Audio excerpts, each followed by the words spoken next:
La parole de Dieu est l'arme dont Dieu se sert pour le travail que nous avons à accomplir. La parole de Dieu est vivante, efficace, plus pénétrante qu'une épée à deux tranchants. Elle atteint jusqu'à la division de l'âme et de l'esprit. Hébreux 4,12. Sur le calvaire, la chair a été crucifiée. Mais c'est bel et bien la parole de Dieu qui demeure et travaille en nous et qui sépare l'âme de l'esprit. Une des facultés de l'âme est l'intelligence. Il y a chez beaucoup de gens un mélange d'âme et d'esprit, de sorte qu'ils ne savent pas distinguer ce qui appartient à l'un ou à l'autre. Ils ne savent pas discerner ce que Dieu met dans leur esprit, ni la différence entre ce qui est dans leur esprit ou ce qui est dans leur intelligence. Comment ferons-nous cette différence? Eh bien, en réalisant la vérité de la parole de Dieu et en laissant le Seigneur produire en nous cette œuvre de division.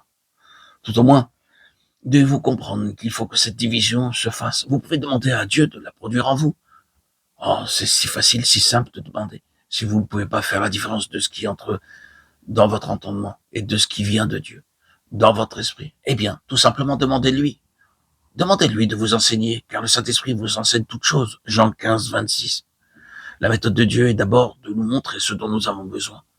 Réalisez-vous, réalisez-vous que cette division de l'âme et de l'esprit est nécessaire pour que votre esprit puisse agir librement, sans aucun mélange avec la vie de l'âme. Vous rendez-vous compte que c'est la parole de Dieu qui agit comme un couteau et qui sépare l'un de l'autre?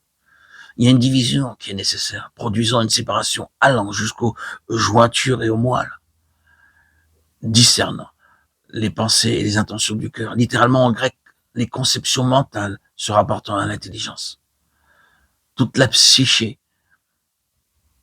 est discernée.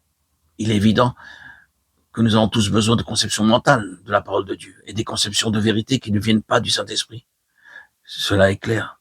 Dans toute l'humanité, cela a toujours été ainsi. Des conceptions, par exemple, de la manière dont Dieu devrait agir. De là, notre impuissance à discerner son action quand il agit contrairement à nos conceptions mentales. Frères et sœurs, chers amis, nos idées conçues sont certainement ce qui empêche le plus le Saint-Esprit de nous révéler la volonté de Dieu. Vous pouvez avoir aussi une conception mentale de la signification d'un verset qui empêchera le Saint-Esprit de vous en révéler toute la portée. Cette division, je le répète, est absolument nécessaire.